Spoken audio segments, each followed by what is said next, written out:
c'est à Ouégoua qu'Éléonore est née en 1929. Elle y est restée jusqu'à l'âge de 7 ans avant de s'installer à Balabio, puis à Arama, suivre son père qui travaillait en tant que cantonnier pour les travaux publics.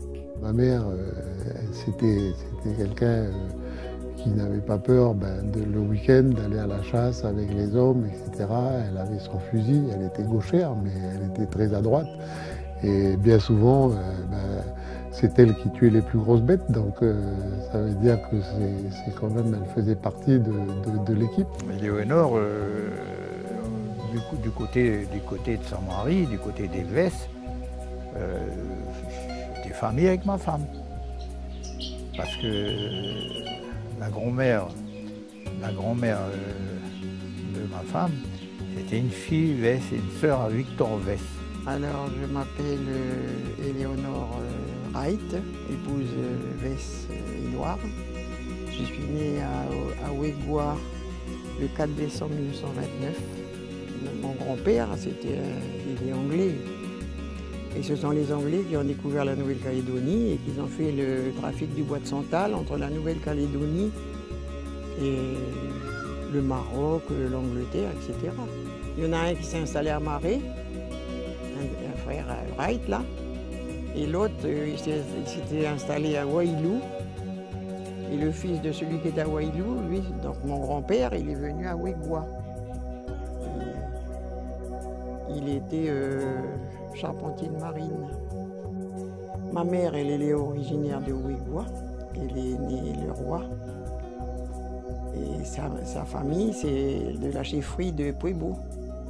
Cabo Puebo, c'était mon arrière-grand-mère. On a été 10 enfants à la maison. Je suis la 4e de la famille de Wright Adolphe. Et mon frère aîné est encore en vie.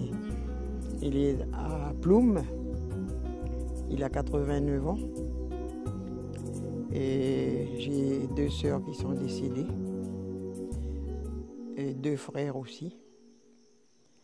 Alors j'ai une sœur à Népouy. Et un frère à Cognambo. Et 2 frères à Koumak. Mon père a trouvé du travail un peu partout. Il allait où il pouvait avoir de l'argent pour nous élever. Donc on était obligé de le suivre. On est resté à La Roche, qu'on appelle, là sur le bord du Diaout.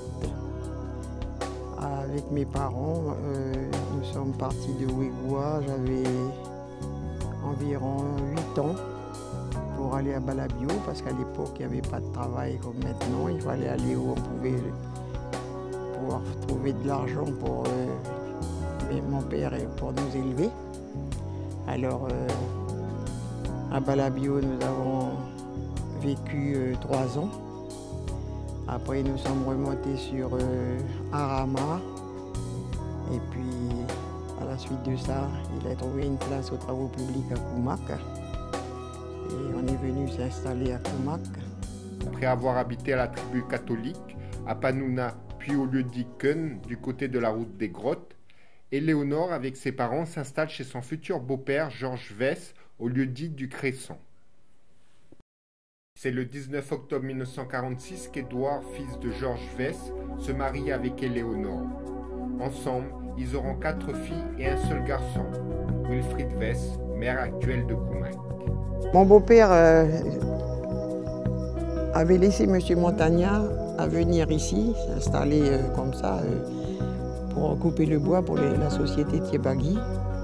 Et quand M. Montagnat est parti d'ici, il a laissé les maisons qu'il y avait. Ce n'était pas des maisons en dur, mais bon. Nous, ça nous a dépanné parce qu'on ne savait pas où aller avec mes parents à Koumak. Donc, M. Vesse, donc le père de mon mari, là, lui, nous avait autorisé à rester ici. Et voilà, bon, on s'est fait connaissance comme ça, et puis finalement, voilà, un amour est né. Mon père était quelqu'un de plus silencieux, mais c'était des silences qui parlaient.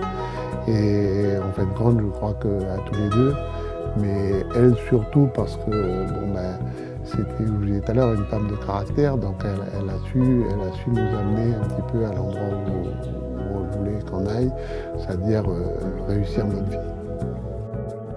Vers la fin des années 60, pendant une période de 6 ans, Éléonore travaille pour Madame Azinari en tant que femme de service et caissière, avant d'ouvrir sa propre boucherie dans les années 70, juste à côté du complexe Berger. J'ai travaillé là, j'avais la boucherie, je faisais la boucherie moi-même, je découpais la viande, mon mari ravitaillait la boucherie et en même temps, parce que j'étais à la commune, j'étais 18 ans conseillère municipale, alors je m'occupais de mon magasin, de ma famille, de ce qui se passait un peu à la commune, quoi. C'est une personne de caractère, mais je crois que ce caractère a été forgé justement par rapport à son passé, par rapport aux difficultés de la vie qu'elle a pu avoir à l'époque. Et c'est vrai que l'écouter parler, c'est aussi un livre ouvert. Et c'est vrai que bon, elle a beaucoup vécu. Je pourrais dire qu'elle et mon père ont sacrifié un petit peu leur vie pour nous. C'était des pionniers.